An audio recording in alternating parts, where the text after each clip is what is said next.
The morning sun cast long shadows across the cemetery as I stood at Margaret's graveside, my hand trembling on the cold mahogany casket. 43 years of marriage reduced to this moment. The priest's words faded into background noise when my phone buzzed. Arthur Sterling, Margaret's boss at the pharmaceutical company, whispered urgently that I needed to come to his office immediately. Alone. "Don't tell your son Carl or daughter-in-law Sharon. You could be in danger." The mourners were still throwing dirt on my wife's casket, and this man wanted me to leave. My grief-stricken mind couldn't process why Margaret's employer of 15 years would call now. I waited until the last mourner departed before driving to Sterling Pharmaceutical headquarters. The building felt eerily vacant for a Tuesday afternoon, its usual bustle replaced by an unsettling stillness. Arthur Sterling met me in the lobby himself, something he'd never done in all the years Margaret worked as his executive assistant. His typically composed demeanor had crumbled into something I'd never seen before: fear. "Quincy, thank you for coming," he said, guiding me quickly to the executive elevator. His hands shook as he pressed the button for the top floor. "I'm sorry to pull you away from... I can't imagine what you're going through." We entered his corner office, where he immediately locked the door and activated what looked like a white noise machine on his desk. The downtown skyline stretched before us through floor-to-ceiling windows, but Sterling drew the blinds closed. "What I'm about to tell you might sound impossible." He began pouring himself whiskey with unsteady hands. He offered me one, which I accepted gratefully. Margaret wasn't just my assistant. 6 months ago, I asked her to help me investigate some irregularities in our books. She had a gift for numbers, could spot patterns others missed. My chest tightened. Margaret had mentioned working on a special project, but said it was confidential. I'd assumed it was a new product launch or acquisition planning. Sterling continued, "She discovered someone was embezzling from the company. Not small amounts either. We're talking millions, Quincy. $18 million siphoned through fake vendor accounts over 3 years. I nearly dropped my glass. 18 million, how is that possible? The scheme was sophisticated. Fake consulting firms, bogus medical supply companies, all billing us for services never rendered. The money would disappear into offshore accounts within days." Sterling pulled out his tablet and showed me a spreadsheet filled with highlighted transactions. Margaret traced every single one. She was brilliant. "Why didn't you go to the police?" I asked, though my mind was already racing ahead to a darker question. Sterling's face grew grave. "We were about to. The morning Margaret died in that car accident, she sent me an email at 5:43 a.m. He turned his computer screen toward me. "Read it." The email was brief. "Arthur, I've identified the thief. The wolf wears sheep's clothing in your own house. Trust no one. I've secured copies of everything in our safe place. Protect Q from the family vultures. M.A." My blood ran cold. Q was Margaret's pet name for me. Nobody else knew that. And our safe place, that was the hidden safe behind our basement water heater, where we kept important documents. "You think her accident wasn't an accident?" I said, the words tasting like ash in my mouth. Sterling nodded grimly. "The timing is too convenient. She identifies the embezzler and dies 12 hours later. The FBI is already involved, Quincy. They've been building a case, but Margaret's evidence was going to be the cornerstone. Without it..." "The evidence is safe," I said quietly. "I know where she hid it." Sterling leaned forward urgently. "Don't retrieve it yet. If they killed Margaret for it, you could be next. We need to be smart about this." "Who would do this? Who has access to create fake vendors and approve payments?" Before Sterling could answer, a sharp knock interrupted us. Through the frosted glass of Sterling's office door, I saw a silhouette that made my stomach drop. The broad shoulders, the slight forward lean the way he shifted his weight from foot to foot. I knew that stance intimately. It was Carl, my son, who had told me just hours ago that he was leaving immediately after the funeral for a business trip to Seattle. Sterling looked at me questioningly. I nodded, trying to keep my expression neutral. He opened the door. "Carl," I said, forcing surprise into my voice. "What are you doing here? I thought you had a flight to catch." My son entered with Sharon close behind. Her usually perfect appearance seemed slightly disheveled, her designer black dress wrinkled, as if she'd been moving boxes or searching through files. They both looked between Sterling and me with expressions I couldn't quite read. "Dad, when you disappeared from the cemetery, we got worried," Carl said, but his eyes weren't on me. They kept darting to Sterling's computer screen, which Sterling had discreetly turned away. "Sharon thought you might have come here." "How did you know where to find me?" I asked, watching Sharon's face carefully. She answered too quickly. "Margaret mentioned once that Mr. Sterling sometimes called family members here after someone passed, for paperwork and things. That was a lie. Margaret kept her work and home life strictly separate. She would never have shared something like that." Sterling, proving why he ran a billion-dollar company, smoothly interjected. "I asked Quincy to come discuss Margaret's life insurance and final paycheck. There are some forms that need immediate attention."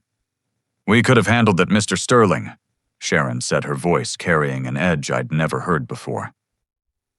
"We've been helping Dad with all the arrangements. In fact, we were just at the house organizing Margaret's papers. You know, to make things easier." A chill ran down my spine. They'd been in my house while I was burying my wife. Carl added, "Mom kept meticulous records.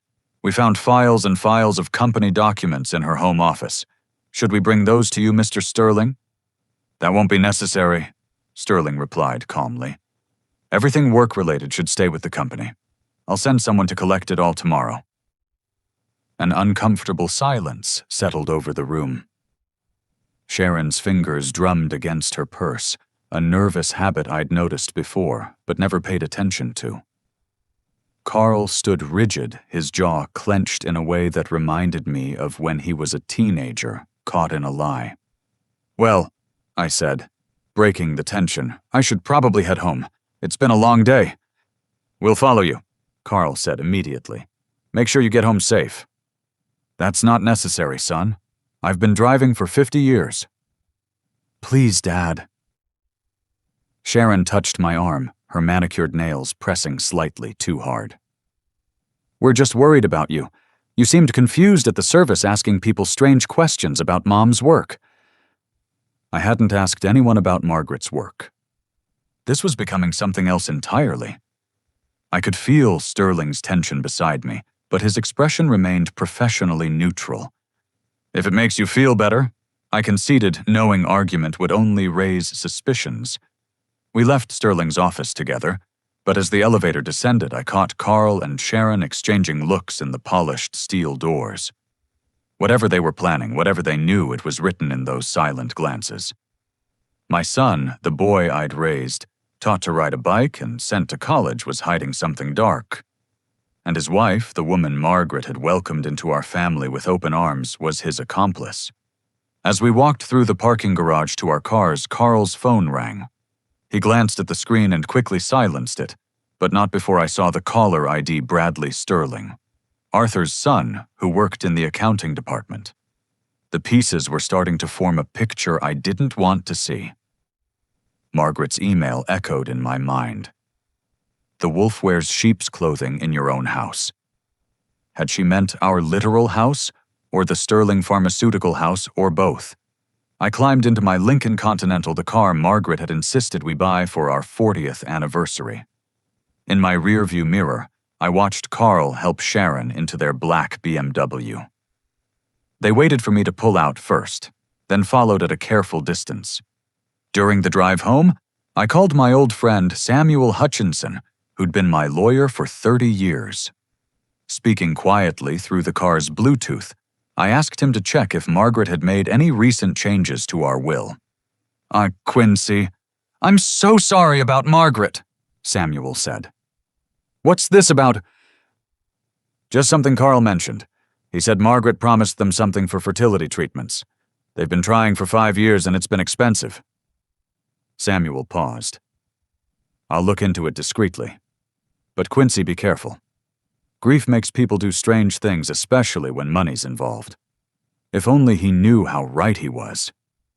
As I pulled into my driveway, Carl's BMW close behind, I noticed something that made my blood freeze. The basement window, barely visible behind the azalea bushes Margaret had planted 20 years ago, was cracked open. I always kept it locked. Always. Someone had been in my house during the funeral. And now the very people I suspected were walking through my front door with me, acting concerned and helpful. The hunter was about to become the hunted, and I was walking into the trap with my eyes wide open.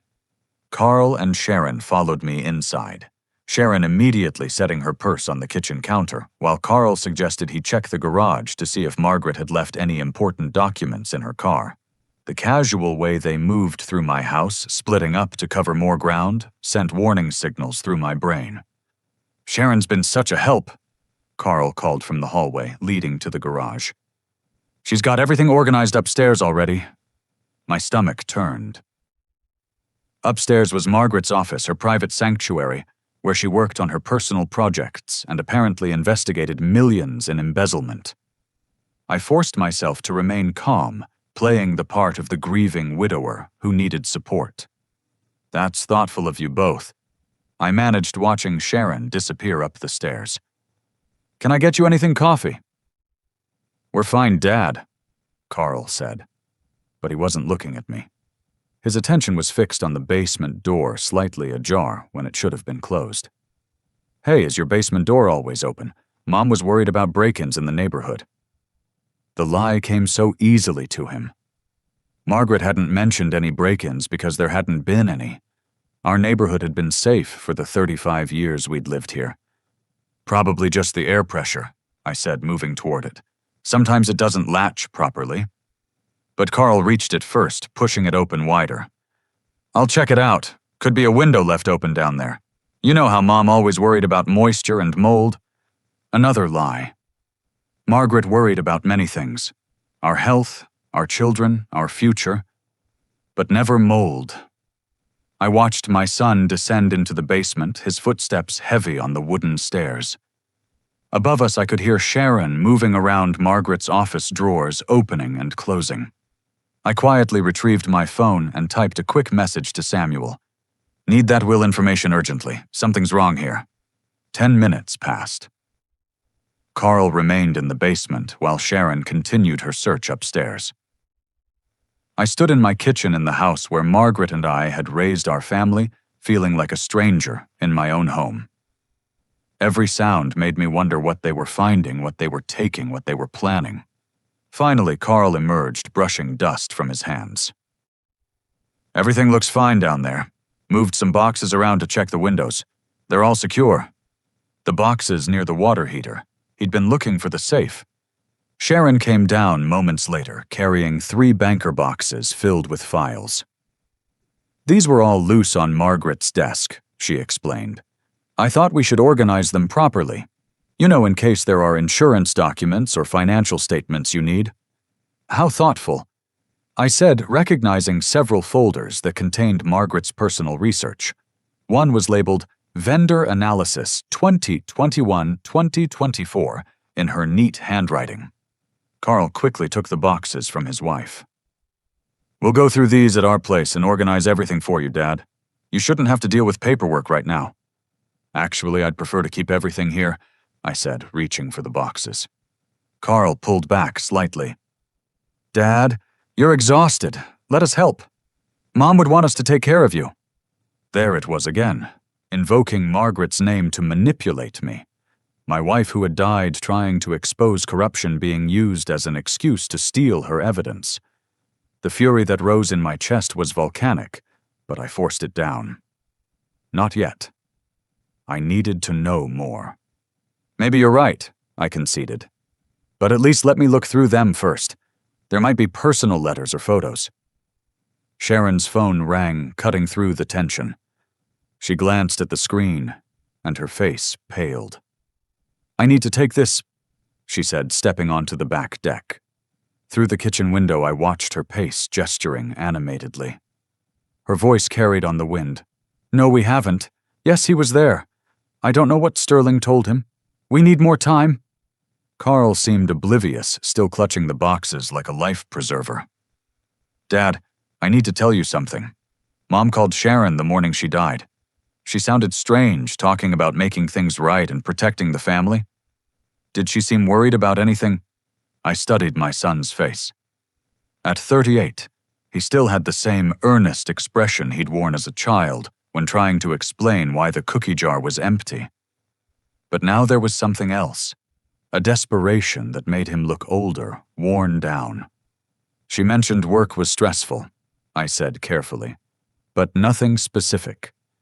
Carl set the boxes on the counter, running his hand through his hair, a gesture so like mine it hurt to watch. There's something else. A few weeks ago, Mom met with a financial advisor about changing some investments. She mentioned something about protecting assets. Dad, was Mom hiding money from someone? The question hung between us like a blade. Before I could respond, my phone buzzed. Samuel had texted back, "Can't discuss via text. Meet me at my office tomorrow 9 a.m. Come alone. This is bigger than you think." Sharon returned, her composure cracked, but not broken. "We should go," she told Carl. "Your father needs rest." They prepared to leave with the boxes, but I placed my hand on Carl's arm. "Son, if you knew something about Mom's death, something that might explain why it happened, you'd tell me, wouldn't you?" For a moment I saw my little boy again. The one who'd broken my model airplane and confessed in tears, the teenager who'd admitted to sneaking out to parties, the young man who'd asked for my blessing to marry Sharon. But the moment passed, and the stranger wearing my son's face pulled away. "Of course, Dad, we all want answers."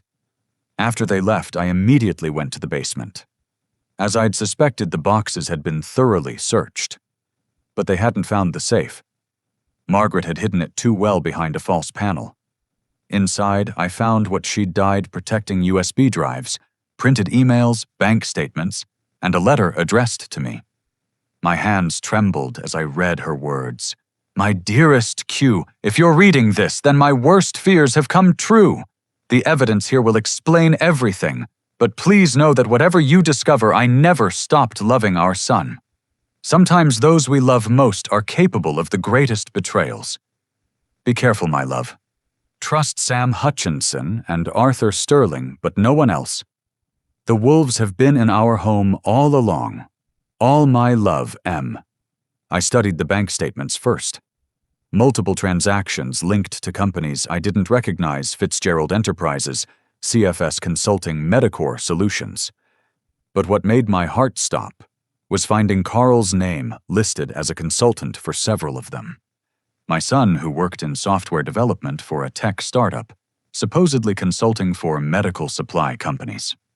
The USB drives would need careful examination, but one printed email chain caught my attention immediately. It was between two company email addresses using what seemed like code names. But Margaret had made notes in the margins identifying one as Bradley Sterling and the other? I had to read it 3 times before accepting what I saw. The other email address belonged to Sharon, sent during the 6 months before she'd left Sterling Pharmaceutical to focus on starting a family. I heard a car door slam outside and quickly returned everything to the safe. Through the basement window, I glimpsed a figure by my mailbox, not checking mail, but installing something. In the fading daylight, I couldn't make out who it was, but they drove away in a dark sedan. Back upstairs, I found what they'd installed: a small camera aimed at my front door. They were watching me now. The hunter and the prey had officially switched roles, but they didn't know I'd already found their trap.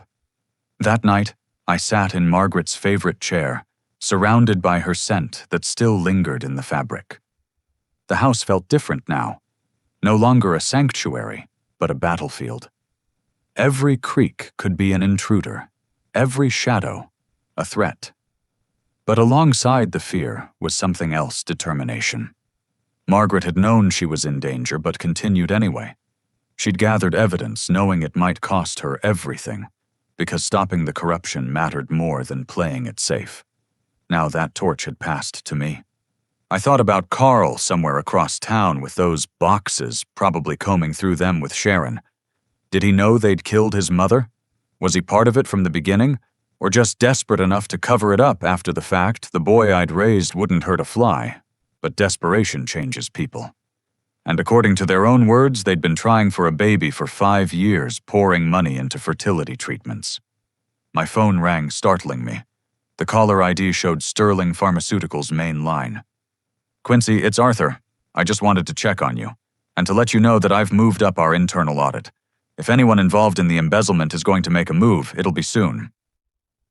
"Arthur," I said, making a decision. "Your son Bradley. How well do you know his relationship with my daughter-in-law?" The silence stretched so long I thought we'd been disconnected. Finally, Arthur's voice came through, smaller than before. "What are you asking me, Quincy?" "I think you know. Bradley's a good boy," Arthur said, but the conviction was missing. "He wouldn't... he's had some struggles, made some questionable friends, but embezzlement. And what does Sharon have to do with..." "They worked together in accounting before Sharon left. Check the dates, Arthur. Check when the fake vendors started appearing." I heard a sharp intake of breath. Dear God, my own son. "I don't have all the pieces yet," I admitted. "But Margaret did. And now she's dead." "Quincy, if you're right. If our children did this together, what do we do?" I looked at Margaret's photo on the mantel taken last summer at our anniversary dinner. She was laughing at something I'd said, her eyes crinkled with joy. Those same eyes that had seen the truth and paid the ultimate price. "We do what Margaret would have done," I said. "We gather evidence, we build an airtight case, and then we make sure justice is served no matter who gets caught in the net." After ending the call, I realized my hands were steady for the first time since the funeral. Margaret had always been the brave one in our marriage, the one who stood up to bullies and fought for what was right. Now I had to find that same courage. I made a decision. Tomorrow I would begin my own investigation. But tonight I would grieve my wife properly. Not the woman who died in a car accident, but the hero who gave her life to expose corruption. She deserved that much. As I climbed the stairs to our bedroom, I noticed something Sharon had missed in Margaret's office. Tucked behind a picture frame was a small notebook. Inside, Margaret had written, "They think I'm just a secretary who stumbled onto something. They don't know about my forensic accounting certification from night school or the FBI contact Arthur gave me. They underestimate older women. That will be their downfall. My brilliant wife. Even in death, she was still teaching me, still protecting me, still fighting for justice." I pressed the notebook to my chest and made a silent promise. "Your death will not be in vain, my love. The wolves may wear sheep's clothing, but this old ram still has horns. Tomorrow the real hunt would begin." The next morning brought an unseasonal chill to the air as I prepared for my meeting with Samuel Hutchinson. I'd barely slept, my mind churning over Margaret's evidence and the camera someone had installed to watch my house. I decided to give them a show. Moving deliberately slowly, I shuffled to my car like a man overwhelmed by grief, fumbling with my keys and stopping twice to catch my breath. Let them think I was broken. Margaret had taught me that sometimes the best strategy was to be underestimated. At Samuel's downtown office, his secretary immediately ushered me to his private conference room. The usually jovial lawyer looked grim as he closed the door and activated a privacy device similar to Sterling's. "Quincy, what I'm about to tell you stays between us," he began, spreading documents across the table. "Margaret came to me 3 weeks ago. She didn't just change your will, she restructured your entire estate." I leaned forward, studying the papers. "What kind of changes?" "First, she removed Carl entirely from inheritance. Everything goes to you with specific instructions that it be used for the truth." Samuel pointed to a highlighted section. "But that's not the interesting part. She also established a trust fund with a sealed beneficiary. Even I don't know who it's for." "How much?" $200,000 from her personal investment account. Money you didn't know about, I'm assuming." I shook my head.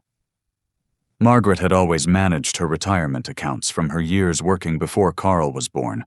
I'd never questioned it. "There's more," Samuel continued. "She hired a private investigator, paid in cash, insisted on no paper trail except what she kept. But she gave me this." He handed me a business card, Patricia Coleman Private Investigations. "That name sounds familiar," I muttered. "It should. She just joined the police force. Detective Patricia Coleman is now investigating Margaret's death as a homicide." My blood chilled. "She already came to my house, said they found evidence of cut brake lines." Samuel nodded gravely. "Margaret was playing a long game, Quincy. She knew she was in danger and prepared accordingly. The question is, are you ready to continue what she started?" "I don't have a choice. They killed my wife." "Then you need to know the rest. The financial forensics expert Margaret hired found something else. The embezzlement at Sterling Pharmaceutical is just the tip. There's evidence of identity theft, tax fraud, and money laundering. We're talking about federal crimes with mandatory minimums." I thought about Carl in Prison Orange and felt my heart clench. But then I remembered Margaret's letter. Sometimes those we love most are capable of the greatest betrayals. "What do you recommend?" I asked. "Play dumb. Let them think they're winning while we build the case. Margaret left us a roadmap. We just need to follow it." Leaving Samuel's office, I noticed a black sedan following me. Not closely, but consistently. I stopped at a coffee shop, and it parked across the street. I browsed a bookstore for 20 minutes, and it waited. They weren't even trying to hide anymore. My phone rang. Carl. "Dad, where are you? I came by the house to check on you." "Just running some errands, son. Keeping busy helps." "Listen," Sharon and I were thinking. "Maybe you should consider moving somewhere smaller. That big house, all those memories, it can't be healthy. We could help you find a nice assisted living community." There it was. Get me out of the house so they could search properly. "That's thoughtful, Carl, but I'm not ready to leave. Your mother loved this house." "Just think about it. Okay, by the way, did Mom ever mention anything about a safety deposit box? We found a key in her things." I knew exactly which key he meant. It was for the box where Margaret kept her grandmother's jewelry, which she'd already given to Sharon last Christmas. This was a test. No, nothing like that. What did the key look like? "Small brass. Had a number on it. Probably nothing important." "Probably not," I agreed, filing away another lie. After we hung up, I decided to turn the tables. Instead of going home, I drove to Sterling Pharmaceutical. The black sedan followed. I parked in visitor parking and watched my tail scramble to figure out my plan. While they hesitated, I walked into the building. Arthur Sterling's assistant recognized me immediately. "Mr. Quincy, I'm so sorry for your loss. Mr. Sterling is in a meeting, but actually, I'm here to see Bradley Sterling. Could you tell him Carl's father needs to speak with him urgently about Margaret's files?" Her expression shifted slightly. "I'll see if he's available." 10 minutes later, Bradley Sterling appeared in the lobby. At 29, he had his father's height, but none of his presence. His handshake was damp, his smile forced. "Mr. Quincy, I'm sorry about Mrs. Margaret. She was always kind to me." "Thank you, Bradley. I wonder if we could talk privately. Carl mentioned you might know about some projects Margaret was working on." His Adam's apple bobbed. "I don't know what Carl told you, but—" "He told me enough," I said quietly. "About the consulting work, about Sharon's involvement, about how scared you all are now that Margaret's gone." Bradley went white. "I think there's been a misunderstanding." "No misunderstanding. Just a grieving old man trying to protect his family. Your father's audit has everyone nervous. Maybe we could help each other." I watched him process this, saw the moment greed overtook caution. "What are you suggesting?" "Margaret hid things. Important things. I might be willing to share for the right price. After all, I'll need money for that assisted living facility Carl keeps mentioning." I need to make a call." "You do that. I'll wait right here." Bradley practically ran to the elevator. I smiled at the security camera, knowing Arthur would review this footage later. Let them all think I was corruptible. Margaret had taught me that the best trap was baited with what the prey wanted most. 20 minutes later, I left with Bradley's promise to discuss terms, and a growing certainty that my son was deeper in this than I'd feared. The black sedan was gone when I reached the parking lot, but I spotted Sharon's silver Mercedes 3 rows over. She was on the phone, gesticulating wildly. I drove home via a circuitous route, stopping at Margaret's favorite florist to buy roses for her grave. The elderly owner, Mrs. Chen, pressed my hand sympathetically. "Such a tragedy. Margaret was here just last week buying flowers for your anniversary dinner. She seemed worried about something." "Did she say anything specific?" "Only that she was making sure everyone she loved would be taken care of. I thought she meant planning a party." Instead, she'd been planning for her death. At home, I found my front door unlocked. Nothing was obviously disturbed, but small things were off. A picture frame angled differently, books rearranged on the shelf. They'd been here while I was gone. I made a cup of coffee and sat at the kitchen table thinking. The camera at my mailbox would have shown me leaving. Someone was monitoring it, probably Carl or Sharon, and they'd seized the opportunity. But what were they looking for?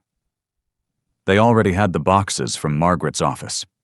My phone buzzed. A text from an unknown number. "They found the empty safe. They're getting desperate. Be careful. PC." Patricia Coleman, so Margaret's investigator was still watching too. That evening I began my countermove. First I called Carl. "Son, I've been thinking about what you said. Maybe you're right about the house. Could you come for dinner tomorrow? Bring Sharon. We should discuss this as a family." "Really?" The relief in his voice was palpable. "That's great, Dad. We just want what's best for you." Next, I called Arthur Sterling. "I made contact with Bradley. He's interested. Can you have your security team ready?" "Already done. Quincy, I'm sorry it's come to this." "So am I, but Margaret would want us to see it through." Finally, I went to the basement and opened the safe again. This time I removed everything except one item, a single USB drive labeled Insurance. But I replaced the real drive with an identical one containing vacation photos. If they broke in again, let them find something. The real evidence went into a new hiding spot Margaret had mentioned in her notebook. Inside the false bottom of her jewelry box, the one place Sharon would never look, because she'd already ransacked it for valuable pieces at the house during the funeral. That night I heard noises outside but didn't investigate. Let them watch. Let them plan. Margaret had set the board, and now I was moving the pieces into position. The boy I'd taught to play chess was about to learn that his father still remembered how to castle. I fell asleep clutching Margaret's pillow, inhaling the faint scent of her shampoo. In my dreams she smiled and said, "The wolves are circling Q. Time to show them your teeth." Tomorrow I would do exactly that. I spent the morning installing my own security system. Nothing obvious, just small cameras hidden in smoke detectors and air vents. If they could watch me, I'd return the favor. The irony wasn't lost on me. Margaret had suggested security cameras for years, and I'd always said we didn't need them in our safe neighborhood. While setting up the system, I made a disturbing discovery. In Carl's old room now, a guest bedroom, I found a listening device tucked under the nightstand. It looked professional, not some amateur equipment. These people, my family, had been monitoring my home for who knows how long. I left it in place. Let them hear what I wanted them to hear. Samuel called around noon. "I've been digging into the trust Margaret set up. The beneficiary is a Dorothy Williams in Columbus, Ohio. Does that name mean anything? Dorothy Williams." I searched my memory, but came up empty. "Never heard of her. Did Margaret know her?" "That's what I'm trying to figure out. There's also a minor listed, Grace Williams, Dorothy's daughter. Margaret specified that funds should go toward Grace's education and medical care for Dorothy." Medical care? Dorothy has stage 4 pancreatic cancer, diagnosed 8 months ago. I sat down heavily. Why would Margaret leave money to strangers, unless they weren't strangers at all? That afternoon, I prepared dinner for my son and his wife. I made Carl's favorite, pot roast with carrots and potatoes, the same meal Margaret had cooked for his birthday every year. The familiar ritual of cooking soothed my nerves while sharpening my resolve. They arrived precisely at 6, Carl carrying a bottle of wine, and Sharon holding a folder of real estate listings. They'd come prepared to close the deal on shipping me off to some retirement facility. "Smells amazing, Dad," Carl said, but his eyes were scanning the room, probably noting the missing boxes and changed locks. "Your mother's recipe," I replied, serving generous portions. "I've been thinking about what you said, and you might be right. This house is too big for one person." Sharon practically glowed. "We've found some wonderful communities. Full medical staff, social activities, meal plans. You'd never have to worry about anything." "That sounds nice," I lied, noting how she emphasized the medical staff. Planning for my decline already. But I'd need to sort through everything first. 43 years of memories can't be packed overnight. "We'll help," Carl said quickly. "Every step of the way." "I'm sure you will," I thought. As we ate, I studied my son. When had he become this stranger? Was it gradual like erosion, or sudden like a levee breaking Margaret would have known? She always saw people more clearly than I did. "Carl." "I've been meaning to ask," I said casually. "Your mother mentioned you'd been in touch with some relatives in Ohio. Anyone I should notify about her passing?" His fork paused midway to his mouth. "Ohio, no, I don't think so. Must have been someone from her side." Another lie. I'd invented the Ohio connection to test him, and he'd failed. Sharon changed the subject. "Mr. Quincy, have you gone through Margaret's office yet? There might be important documents for insurance or investments." "A little, though I did find something odd." I watched their faces carefully. Margaret had a forensic accounting certification. "Did either of you know that—" Carl's wineglass slipped spilling Merlot across my white tablecloth. As Sharon jumped up to help clean it, I heard her mutter, "She knew all along." "What was that, dear?" I asked innocently. "Nothing, just it explains why she was so good with the household finances." After they left, with promises to return tomorrow to help pack, I played the recording from my new cameras. While I was in the kitchen getting dessert, Carl had whispered to Sharon, "He doesn't know about Dorothy. We need to find those files before he does." Dorothy again. Whoever she was important. That night, I called Patricia Coleman directly. Margaret's investigator turned police detective answered on the second ring. "Mr. Quincy, I've been expecting your call. You know what's happening. I know your wife hired me 6 months ago to investigate her own son. She suspected he was involved in criminal activity but needed proof. What she found was worse than embezzlement." "Tell me everything." Patricia sighed. "Can you meet me tomorrow? Not at the station? Too many eyes? There's a diner on Route 40, the Bluebird Cafe. 8 a.m. After we hung up, I couldn't shake the feeling that I was missing something crucial. I retrieved Margaret's evidence from the jewelry box and spent hours studying it. The financial crimes were clear. Fake vendors, inflated invoices, offshore accounts. But there were personal emails, 2 encrypted files I couldn't open, and references to the Columbus situation. Around midnight, my security system alerted me to movement in the backyard. Through the camera feed, I watched a figure approach the basement window. They tried to force it open, unaware I'd installed new locks that afternoon. After several attempts, they gave up and retreated to a car parked down the street. Bradley Sterling's BMW. So Arthur's son was doing the dirty work now. That meant Carl and Sharon were distancing themselves, letting Bradley take the risks. Smart, but not smart enough. I called Arthur immediately. "Your son just tried to break into my house." "I know," Arthur said wearily. "I'm watching him on GPS. Quincy, I found something in Bradley's personnel file. He had a disciplinary action 2 years ago for accessing confidential employee records without authorization. The employee was Sharon. He was stalking her, or working with her. The timeline matches when the embezzlement started. And there's more.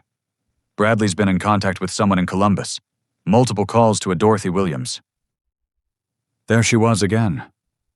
The mysterious Dorothy who connected everyone. Arthur, I think it's time we stopped playing defense.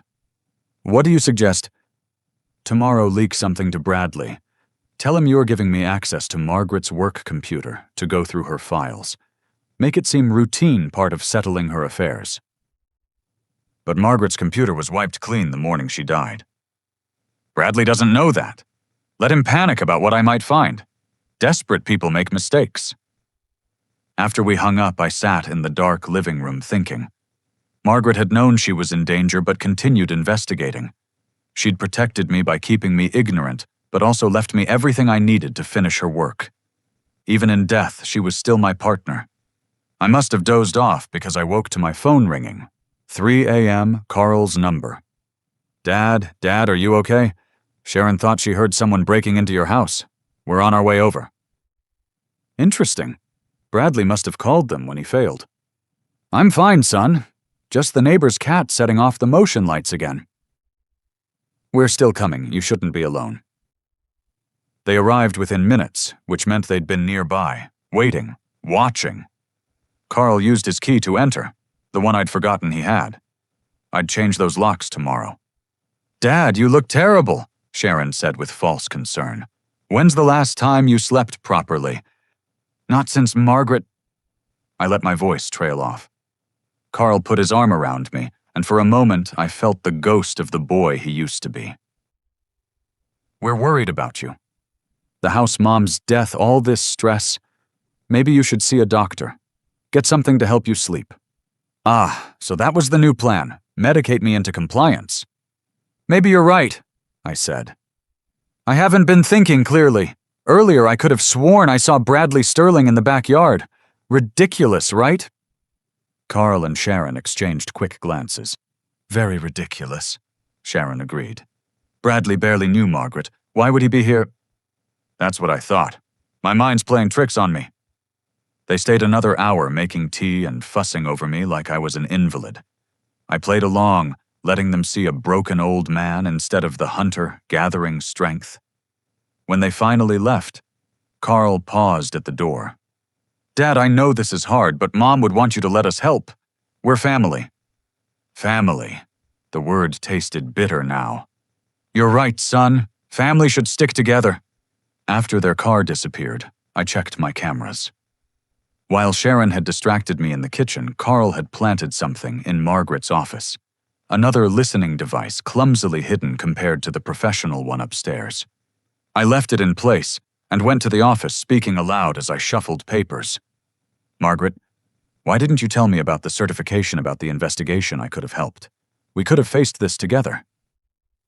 I paused, then added, I found your insurance file. I'll call Sterling tomorrow and get access to your work computer.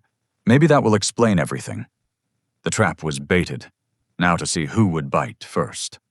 I spent the remaining hours until dawn reading Margaret's personal emails. Most were routine, but one chain made me pause. It was between her and someone identified only as DW. The messages were cryptic but emotional. He deserves to know the truth.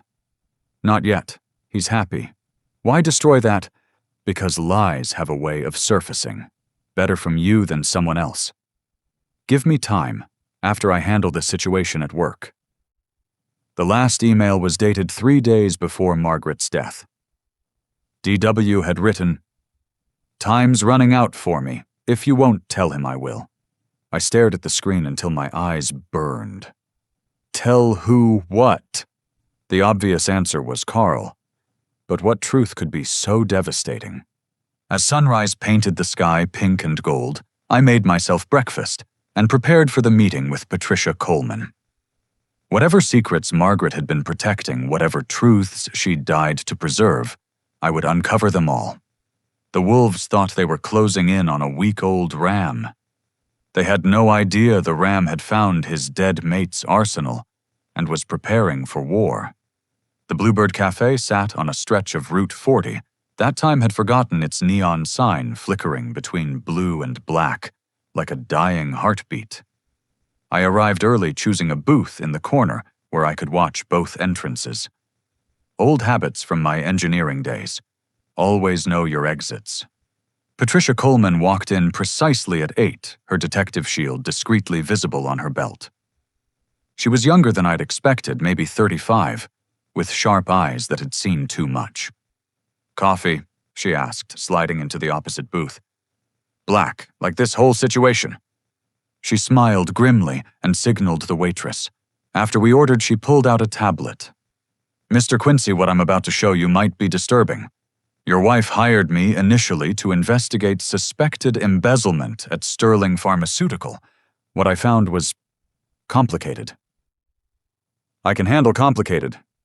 She turned the tablet toward me. "This is Dorothy Williams." The photograph showed a woman in a hospital bed, gaunt from illness but with eyes that seemed familiar. Something about the shape of her nose, the set of her jaw. "She's Carl's biological mother," Patricia continued. "Your son was adopted." The diner sounds faded to white noise. Adopted. Carl was adopted. In 38 years, neither Margaret nor I had ever. "That's impossible. Margaret was pregnant. I was there for the delivery." Patricia swiped to another document. "Private adoption arranged through St. Mary's Hospital in Columbus. The records were sealed, but Margaret hired a specialist to unseal them 6 months ago.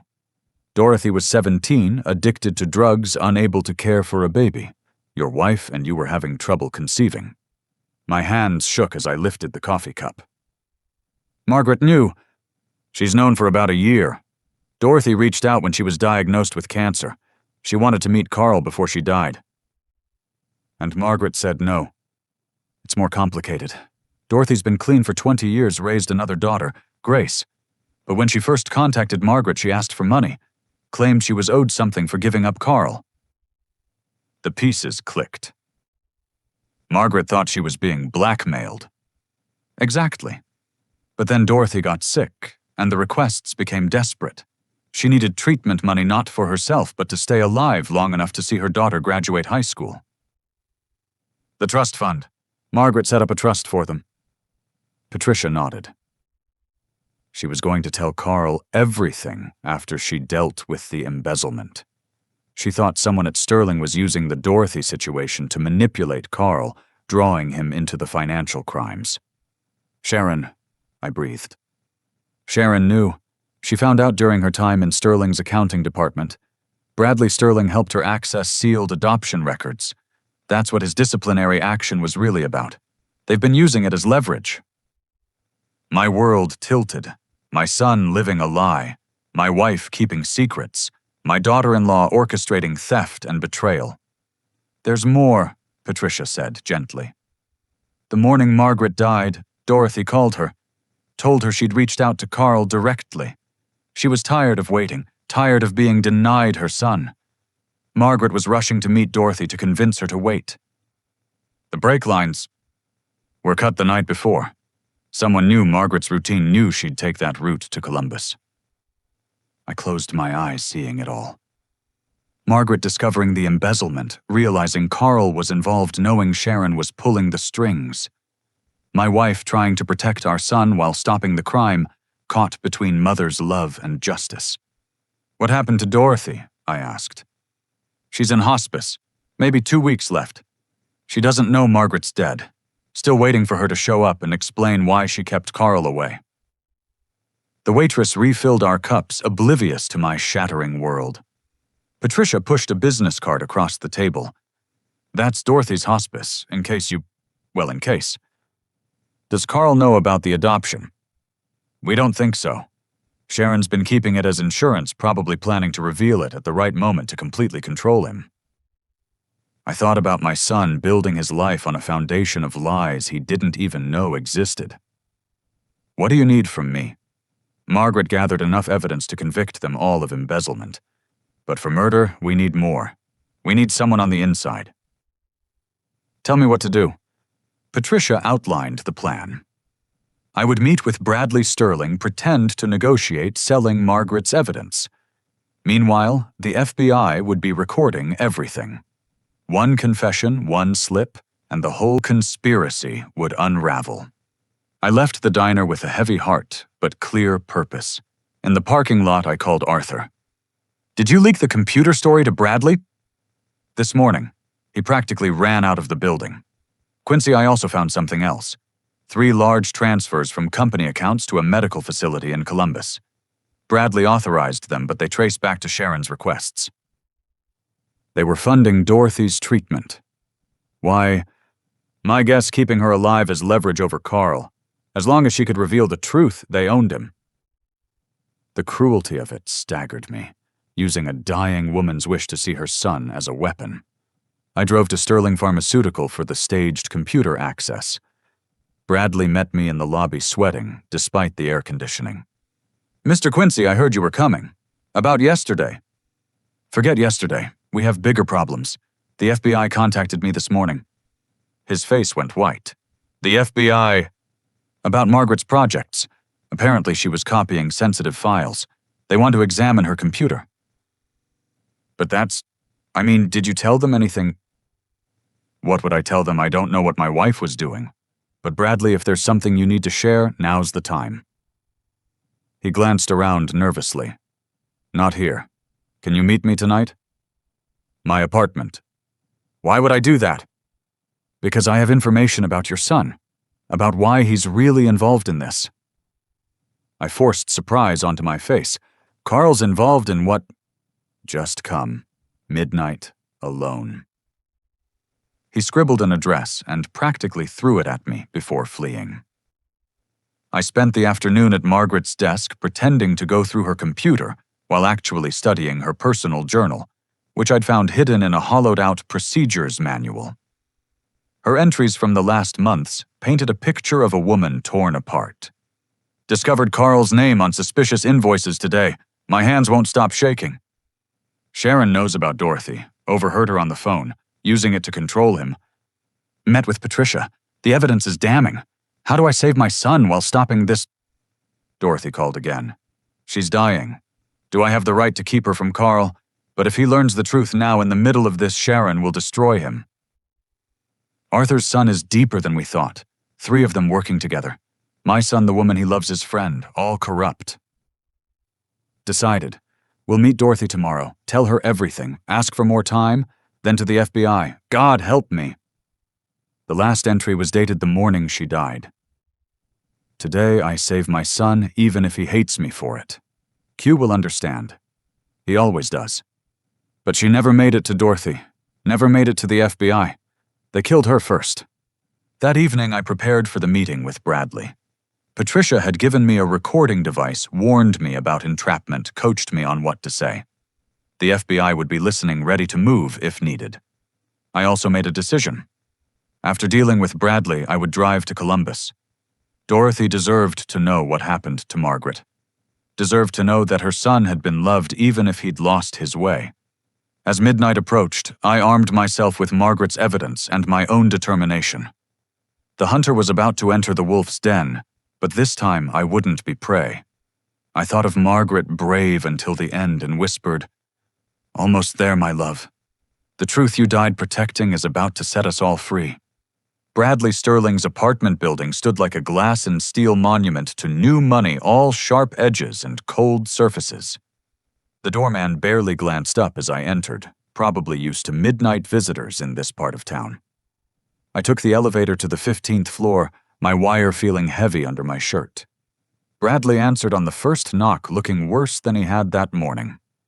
His usual polish was gone, replaced by rumpled clothes and the smell of whiskey. "You came," he said, ushering me in quickly. "I wasn't sure you would." His apartment was what I'd expected. Modern, expensive, and soulless. Floor-to-ceiling windows offered a view of the city lights, but the space felt more like a hotel than a home. "You said you had information about Carl," I prompted. "Drink first." He poured 2 generous whiskeys without asking. His hands shook, spilling amber liquid on the granite counter. You need to understand, Mr. Quincy, none of this was supposed to happen. It started small. It always does. He gulped his drink. Sharon came to me 2 years ago. Said she'd found discrepancies in the books, thought someone was stealing. I was new to accounting, eager to impress. I helped her investigate. But there was no thief. Not then. But Sharon, she's persuasive. Said we could fix the books, make a little money no one would know. Just padding invoices, she said. Victimless crime. I kept my voice steady despite my rage. When did Carl get involved? About a year ago. Sharon told him she'd found irregularities that implicated him. Showed him falsified documents with his signature. He panicked, and she offered to help fix it. Classic manipulation. Create the problem, then offer the solution. But why, they had good jobs, a nice life. Bradley laughed bitterly. You really don't know Sharon can't have children. The fertility treatments were a lie. She's known for 3 years. Carl doesn't know. She's been faking the treatments, pocketing the money he thinks is going to doctors. Another piece clicked into place. The desperation, the lies, the greed. Sharon, unable to give Carl the family he wanted, had decided to steal one instead. How much did you take? Over 3 years, $22 million. But Margaret... He poured another drink. Your wife was brilliant. She found patterns we thought we'd hidden. Sharon panicked when Margaret started investigating. So you killed her? Bradley's glass shattered on the floor. No, I didn't. It was supposed to be a warning. Damage the car enough to scare her, make her back off. But whoever Sharon hired went too far. Who did she hire? I don't know, she handled that part. Said it was better if Carl and I didn't know details. I stood pacing to the windows. The city below looked peaceful, unaware of the confession happening above. Carl really doesn't know about any of it. He knows about the embezzlement now, thinks he's protecting Sharon, that she made mistakes trying to fund their family dreams. He has no idea she orchestrated everything. And Dorothy. Bradley went still. How do you know about Dorothy? I know she's Carl's biological mother. I know Sharon's been using it as leverage. What I don't understand is why you helped. Sharon promised me a cut of something bigger. Said once Carl inherited your estate, we'd have access to real money. Your wife's life insurance, the house investments, enough to disappear. You were planning to kill me too. No, wait, you're old. Sorry, but Sharon said we just had to be patient. Patient, waiting for me to die naturally while they pillaged my life. I need proof, I said. Documents, recordings, something that proves Sharon orchestrated this. Bradley stumbled to his desk. I kept copies. Insurance, in case Sharon tried to pin it all on me. He handed me a USB drive. Everything's there. Emails, financial records, recordings of Sharon planning the whole thing, even discussions about Dorothy and how to use her against Carl. Why give this to me? Because I'm done. My father knows, I can see it in his eyes. Prison's better than watching him realize his son is a monster. And your wife. I never wanted anyone hurt. I pocketed the drive. One more thing. The morning Margaret died, did Sharon say anything? Bradley nodded miserably. She called me, said the problem was handled, seemed satisfied. Like she'd won something. I'd heard enough. As I headed for the door, Bradley called out. Mr. Quincy, tell my father I'm sorry. Tell him I'll make this right. In the hallway, I spoke quietly to my wire. Did you get all that? Patricia's voice crackled through a hidden earpiece. Every word. Units are moving in now. You did great, Quincy. But I wasn't done. I drove through the night toward Columbus, toward a dying woman who deserved the truth. The highway stretched endlessly, giving me time to think about the son I'd raised and the stranger he'd become. I reached the hospice as dawn broke. Dorothy Williams looked nothing like the woman in Patricia's photograph. Cancer had reduced her to bones and will, but her eyes, Carl's eyes, tracked me as I entered. You're Quincy, she said. It wasn't a question. How did you know? Margaret showed me pictures. Said you were the love of her life. I sat beside her bed. She's gone, Dorothy. Murdered 5 days ago. The sound she made wasn't quite human. Grief and rage and regret all tangled together. I told her everything. About Carl, about the crimes, about the trap that had ensnared him. She listened without interrupting, tears sliding silently down her sunken cheeks. I ruined him, she whispered. Even giving him away, I ruined him. No, the people who used your story as a weapon ruined him. You were just a scared teenager who made the best choice you could. Margaret was supposed to tell him. We agreed after she dealt with the work situation. She wanted him to know he was chosen, not abandoned. Loved, not discarded. He'll know. I'll make sure he knows. Dorothy gripped my hand with surprising strength. My daughter, Grace. She's 17, same age I was when... She's nothing like me. Smart going to college. Margaret was helping her with applications. The trust fund will take care of her. Margaret made sure of that. She was a good woman, your wife. I'm sorry I made her last year so difficult. You gave her Carl. Whatever happened after you gave us our son? Dorothy smiled through her tears. He was perfect. 10 tiny fingers, 10 tiny toes. The nurse let me hold him for an hour before your wife arrived. I sang to him, told him he was loved, promised him a better life than I could give. Did he have a good life? I thought about Carl's childhood. Little League games, science fairs, family vacations, college graduation. Before Sharon, before the lies, before the crimes. Yes, he had a good life, a loved life. Thank you. I stayed until Grace arrived from school. She looked nothing like Carl, but had the same determination in her eyes. I promised to stay in touch to help with college to make sure Margaret's wishes were honored. Driving home, I got the call from Patricia. The arrests had been made. Sharon Bradley, even the mechanic who'd cut the brake lines. Carl was in custody but cooperating. The evidence from Bradley's USB drive was damning. He wants to see you, Patricia said. Carl, he's asking for his father. Father. I was still his father, even if the biology was different. Margaret had known that. It's why she'd fought so hard to save him. Tell him I'll be there soon, and Patricia, make sure he knows I love him, no matter what. I drove toward home, toward the ruins of my family, toward whatever reconstruction might be possible. In my pocket, Dorothy's hospice band felt like a talisman, proof that even in deception there could be love. Even in betrayal there could be redemption. Margaret had died believing that. Now it was my turn to prove her right. The federal courthouse downtown looked imposing in the morning light, all limestone and justice carved in stone. I'd been here once before 30 years ago for jury duty. Now I was here to watch my family's destruction play out in legal proceedings. Carl looked smaller in the defendant's chair, his expensive suit replaced by a county jumpsuit. When our eyes met across the courtroom, I saw the boy who'd cried over a broken bicycle, the teenager who'd been too nervous to ask girls to dance, the young man who'd beamed at his wedding.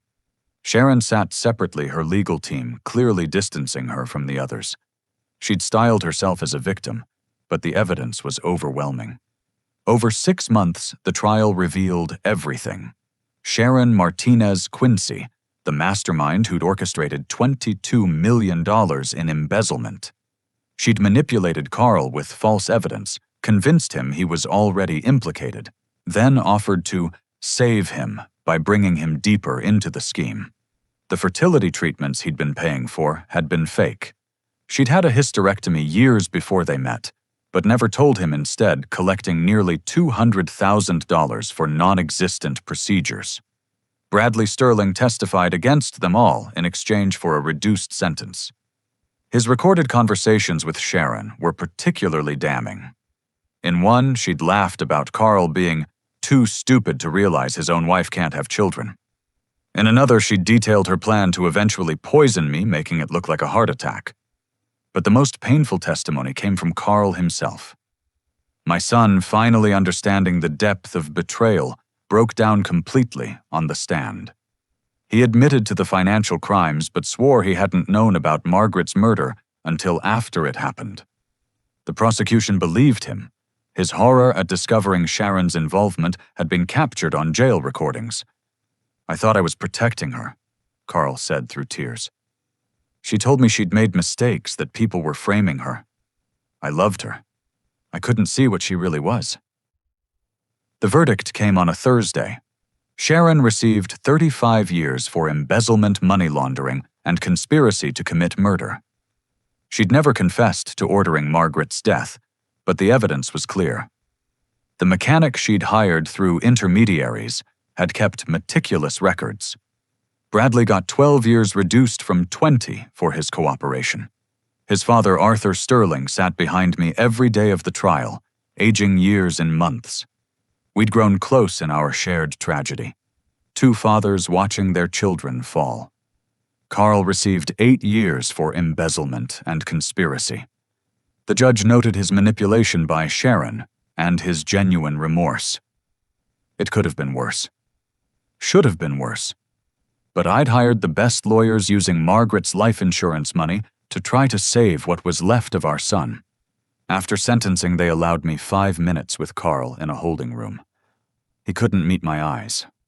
"Dad, I know about Dorothy," I said quietly. "About the adoption." His head snapped up. "What?" "Your biological mother. She's dying, Carl. She wanted to meet you before the end." I watched emotions cascade across his face. Shock, confusion, anger, grief. "Mom knew. She found out a year ago. She was going to tell you after she dealt with the embezzlement. She wanted to protect you from Sharon using it as leverage." "Sharon knew. She's known for 2 years. Used it to control you, to make you feel like your whole life was a lie that she could expose." Carl crumpled. Everything was a lie. My marriage, my family, my entire existence. No. I gripped his shoulders. "Our love for you was never a lie. You were chosen, Carl, desperately wanted. Your mother and I tried for years before Dorothy gave us the gift of you." "A gift?" he laughed bitterly. "Look what I've become." "You became what Sharon twisted you into. But that's not who you are. The son we raised is still in there." I told him about Dorothy then, about her sacrifice as a teenager, about Grace, the half-sister he'd never known existed. I told him about Margaret's trust fund, ensuring Grace could go to college, and Dorothy could die with dignity. "She sang to you," I said. "The day you were born. Held you for an hour and sang lullabies, then handed you to Margaret and asked us to love you the way she couldn't. And we did Carl. God help us, we did." The guards came too soon. As they led him away, Carl looked back. Will you tell Dorothy I'm sorry, that I wish I'd known her?" "I'll tell her." But Dorothy Williams died that night, slipping away as Grace held one hand and I held the other. Her last words were about Carl, wondering if he'd gotten her eyes or her stubborn streak. I told her both, and she smiled before the end. I became Grace's guardian. At 17, she needed stability for her senior year. She moved into Carl's old room, bringing life back to a house that had become a tomb. Smart as a whip and determined to become a doctor, she had Margaret's approval for early admission to several universities. "Why are you doing this?" Grace asked one evening over dinner. "I'm nobody to you. You're my son's sister. That makes you family. And Margaret believed in you. That's enough for me." Over the next 2 years, I visited Carl weekly. Prison was changing him, stripping away Sharon's influence and revealing the man underneath. He completed his degree in social work, counseled other inmates, started a program for financial literacy. He wrote letters to Grace, building a relationship with the sister he'd never known existed. Sharon never contacted any of us. She filed for divorce from prison, trying to claim assets, but Margaret's restructured will held firm. Everything Sharon had stolen was recovered and returned to Sterling Pharmaceutical, who used it to fund a nursing scholarship in Margaret's name. Arthur Sterling and I met monthly for coffee, 2 old men bound by loss and slowly building something like friendship. Bradley wrote him letters that Arthur sometimes shared.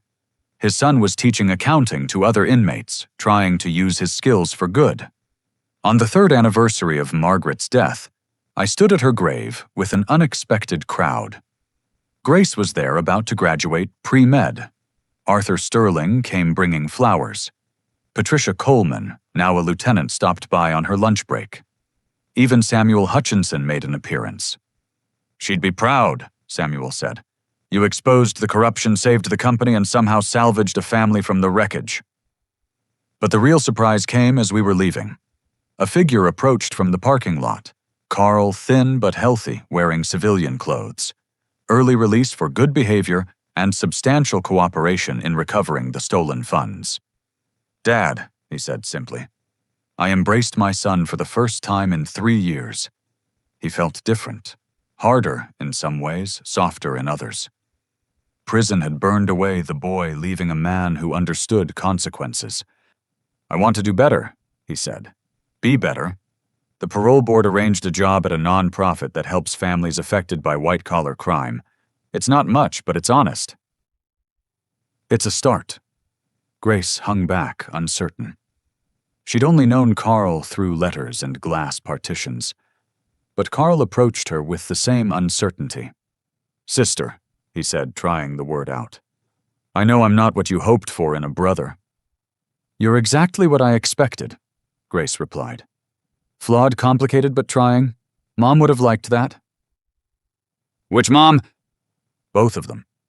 That night, we had dinner together for the first time. The family Margaret had died protecting Reformed from the ashes of betrayal. It wasn't perfect. Carl still carried guilt like a weight. Grace remained wary, and I missed my wife with an ache that would never fully heal. But Margaret had always said love wasn't about perfection. It was about seeing people's worst while believing in their best.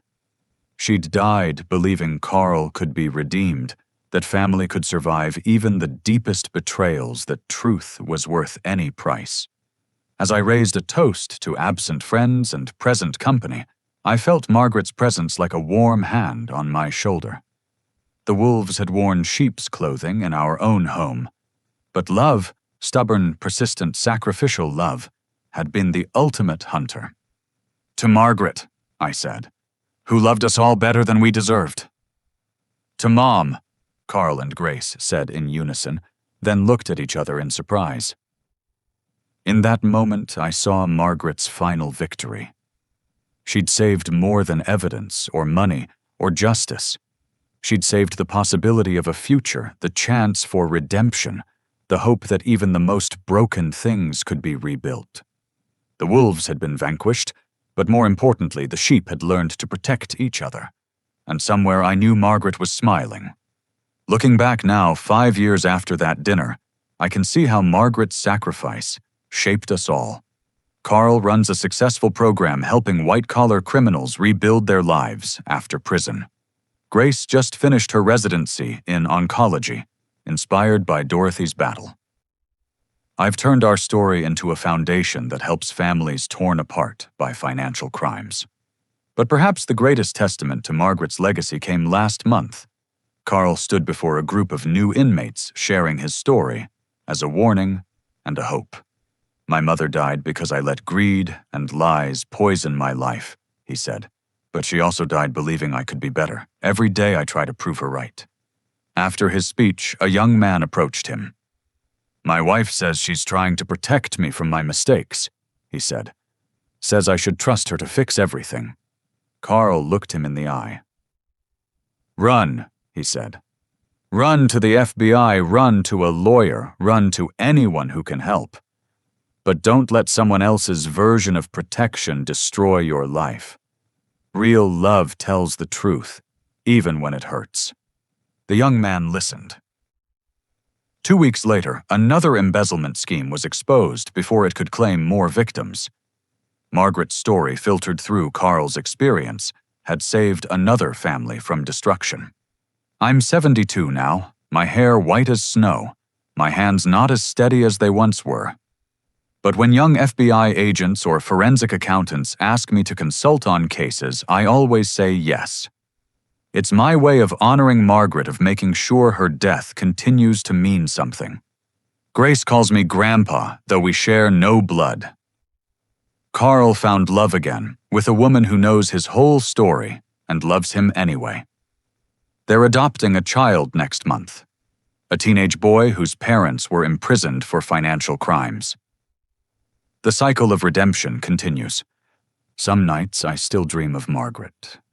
She's young again, laughing at something I've set, her eyes bright with the intelligence that saw through everyone's facades. In the dreams, I always ask her if it was worth it. The investigation, the sacrifice, the pain. She always gives the same answer. Love is always worth it, Q, even when it costs everything. I wake from these dreams not with sadness, but with purpose. There's work still to be done, families to help corruption, to expose redemption to foster. Margaret lit a torch that I'll carry until my own last breath. To those of you listening who might be trapped in your own web of lies, who might be wearing sheep's clothing while running with wolves, know this: it's never too late to choose truth. Yes, there will be consequences. Yes, it will hurt. But living with integrity is the only way to honor those who love us, including ourselves. And to those who, like me, have lost someone to another's greed or deception, remember Margaret's lesson. Justice isn't just about punishment. It's about transformation. It's about turning wolves back into the sheep they once were, about proving that love is stronger than greed, that truth outlasts any lie. Margaret Quincy died on a Tuesday morning, murdered for trying to save the son she loved from the crimes that entrapped him. But she didn't fail. In her death, she accomplished what her life couldn't. She showed us all who we really were, and who we could still become. The wolves no longer wear sheep's clothing in our home. We see clearly now, love fiercely, and guard each other's integrity like the treasure it is. That's Margaret's true legacy, written not in evidence or court documents, but in the lives she transformed by refusing to accept anything less than truth. Thank you for listening to our story. Now, I have a question for you. What would you sacrifice to save someone you love from their own worst choices? And perhaps more importantly, what would you want someone who loves you to do if you were the one who'd lost your way? If this story touched your heart or made you think about the complexities of family justice and redemption, please take a moment to comment below. Share your thoughts on whether Margaret made the right choice, how you might have handled Carl's betrayal, or if you've ever had to choose between protecting someone and doing what's right. Don't forget to like this video if it moved you, and subscribe to hear more stories about families facing impossible choices. Share it with someone who might need to hear that redemption is possible even after the deepest betrayals. Thank you for spending this time with the Quincy family. Remember, sometimes the greatest act of love is refusing to enable those we care about, even when it costs us everything. May you always have the courage to choose truth, and may love guide you through whatever shadows you face. Until next time, hold your families close, but hold integrity closer. The wolves are always out there, sometimes wearing familiar faces. But with love, truth, and unwavering determination, we can transform them back into the family they were meant to be. God bless, and may Margaret's courage inspire your own.